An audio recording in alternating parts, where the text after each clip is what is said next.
Hello everybody. Just for fun, and actually I have a couple of friends that are thinking about moving abroad, so I was thinking about making a video for just some advice or things to think about or whatever, but then I thought I've had several friends that, want to move abroad or are thinking about it or whatever, so I just thought I would put some things out there so that you can think about it maybe better or actually consider things that might actually happen, whatever. In any case, I have, if you don't know and are wondering, I have lived in London. I lived in London for about 2 years, and now I'm living in Italy with my husband, and we have been here for 2 years. My husband is English. I'm obviously American, and well, I guess I could be Canadian, but anyways, I'm American, and moving abroad was not what I thought it was going to be in the beginning. Though it was wonderful, I don't think I was actually ready for it. So here are some things to think about before you move or whatever.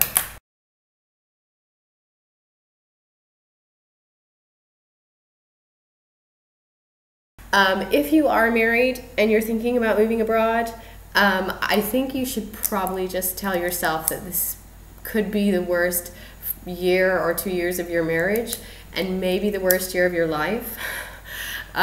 Just because it is really difficult to move somewhere if you're considering staying, especially if you're considering staying there long term or indefinitely. If you don't have a set date when you're leaving and you don't have anything to, if there's no like set relief date for you, because it's not easy in the first year, and especially if you didn't come prepared or you didn't know what it was going to be like or whatever. Visiting is not the same as moving to another country. It's really different. Again, possibly because you have that end date and you're just enjoying yourself and you know at the end you're going to go home. But if you're going somewhere and you don't know if you're moving back, or you'll just constantly be thinking, I can't do this, I can't do this, I can't do this. So unless it goes really well, in which case great, and you have a great time and your transition is easy, but I just think it's better to expect the worst and hope for the best. But if you're ready for the worst and the worst comes, then it won't be a surprise, you won't be in shock or anything. So just consider that it could be the worst at least year, maybe 2 years of your marriage. We moved to Italy the first year of our marriage, and I have to say, thank goodness I had already lived in London, and I knew a little bit about, being a bit shocked, and I knew it wasn't going to be convenient. But I still think, I'm not really sure, actually. I'm not really sure if the first year of our marriage was just rocky because it was the first year, or if it was because we were living abroad. I don't really have anything to compare it to. So it worked out okay for us, I think, because we didn't have anything to look back on. But if your marriage is, if you've been married for a few years and you're pretty solid, and you've got routines and you know how things work with each other, etc., and then you move to another country, you have to change everything and you have to sort of relearn how to live. And you're going to have to do that not just for yourself but for your marriage. And I think that would be pretty hard. Because we were having to learn how to do everything all at once. But if you already have things in place, then you're just going to have to let go of it all, and you're going to have to, be willing to change, which can be great and can be wonderful, and maybe it will be easy for you. Maybe your transition will be really smooth, but you never know, and you don't know if your transition is going to be smooth and your spouse's transition is going to be difficult. I find that a lot of men do not have a really hard time moving from different countries unless there's a language issue. Men tend to be a little bit more free and easygoing, and it's women that have a hard time getting into a culture, living somewhere, and oftentimes I think it takes women 2 years. So if you can plan in your mind, if you're thinking about moving abroad permanently and possibly staying indefinitely, have it in your mind 2 years, and then we'll make a decision. Because if you don't stay 2 years, you're not going to know how life would have been. Because it does I think it takes 2 years to actually get in a routine, to figure out everything that you need to know about whether you actually want to live in a place or not. And I'm speaking mostly about Europe, because I don't have any experiences anywhere else. Maybe it's the same everywhere. But I think 2 years is a good, and I've been told that as well from other expats. Give it 2 years and then make a decision, because the first 2 years are really emotional and difficult, and you're trying to figure things out, etc.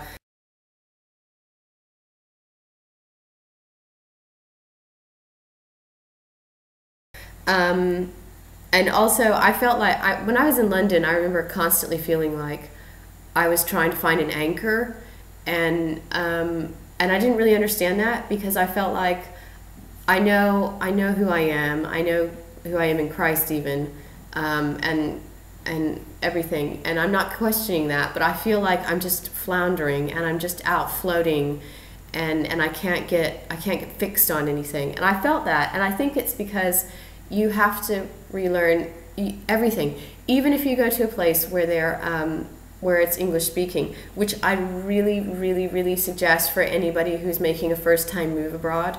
If you can, go to if you're English speaking, go to an English speaking country, because it will be so much easier than moving somewhere, unless you happen to speak the language. If you speak fluent German already, fine, Germany or French or something like that, then that won't be such a big deal. But if you're making a first-time move abroad and you're trying to move to a place where you don't speak the language, that can be really, really difficult.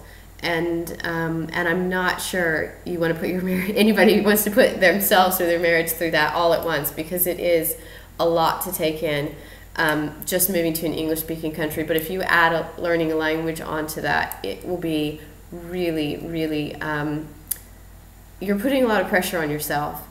And it will be really hard. And I've seen people do that. And I've seen people do that who believe that God is telling them to do that. And they move to another place, like Italy, and they stay for like 6 or 7 months, and then they're out of there. And then they go back home and they say things like, oh, it's so much easier here, as though, like being hard is somehow maybe not the right thing or something.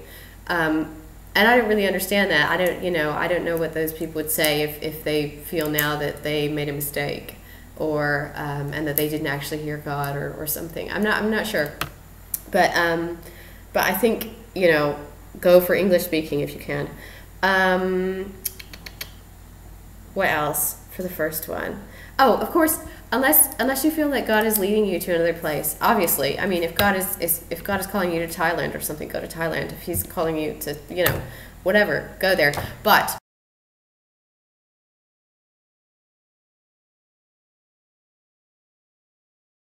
before you go, I really strongly suggest at least getting to intermediate in a language, because we moved to Italy and we didn't have any Italian. We had done Rosetta Stone, and when you're not in Italy or in the country where you want to go, and you feel like, I've got some vocabulary, we'll learn as we go, really get to intermediate, because you are going to have to be dealing with natural speakers who are not going to slow down for you. And even if they do slow down, it's not going to help. And you're going to have to be doing things that are hard to do, even if you did speak the language. You're going to you have to deal with paperwork for passport stuff, for all your documents for the EU, for whatever legal things that you have to do. You have more than people who live in the country to deal with. You have to come up with new IDs. You have to come up with everything to set up in a new community. And you have to deal with people on the phone, which is almost impossible. You want to set up internet, you have to do it on the phone. You want to set up, sometimes you can do these things online, but if you do not have at least intermediate in a language, it's almost impossible. And maybe you'll find a friend that does speak the language for you and can do it, but I'm telling you now, it gets really old depending on someone and feeling like we're constantly asking them to do it for us because we can't do it for ourselves, and they don't want to do it, and we hate asking them, but we can't do it ourselves, etc. If you find a friend who likes to do that sort of thing, great, you're really lucky, because there's not a lot of people out there that are really wanting to make phone calls to internet companies for you. So at least get to intermediate if you're moving somewhere. At least get to intermediate before you move there with the language, because that will still be hard, but it's nothing compared to going to a country with, you know, a beginner's language. It's ridiculous. And if I had to do it over again, we couldn't afford courses, so I don't know what we would have done. But I would have. I don't know how I would have done it, but I think I probably would have done a lot more Italian preparation than I did.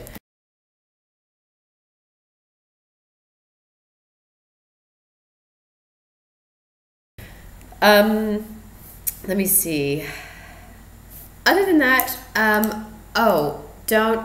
please don't expect convenience. Don't expect to walk into a bank and get a bank account. It just doesn't happen.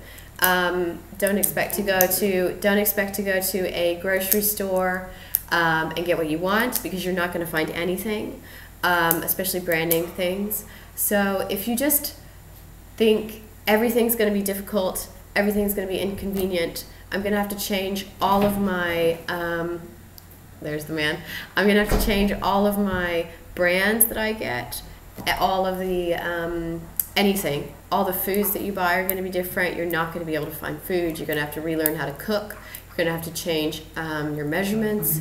You're going to have to do all sorts of things. Just have in your mind that it's going to be incredibly difficult, incredibly inconvenient. People are going to be really annoying and not helpful, especially in customer service, especially if you live in America, because America thinks that the customer is God. Nobody else thinks that. Everybody thinks the customer is ridiculous.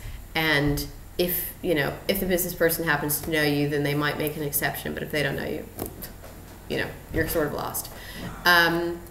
So anyways, those are just some things to keep in mind and think about while you're considering moving abroad. And I will make some more updates about what to do once you actually get here, etc. Okay, bye. Mwah.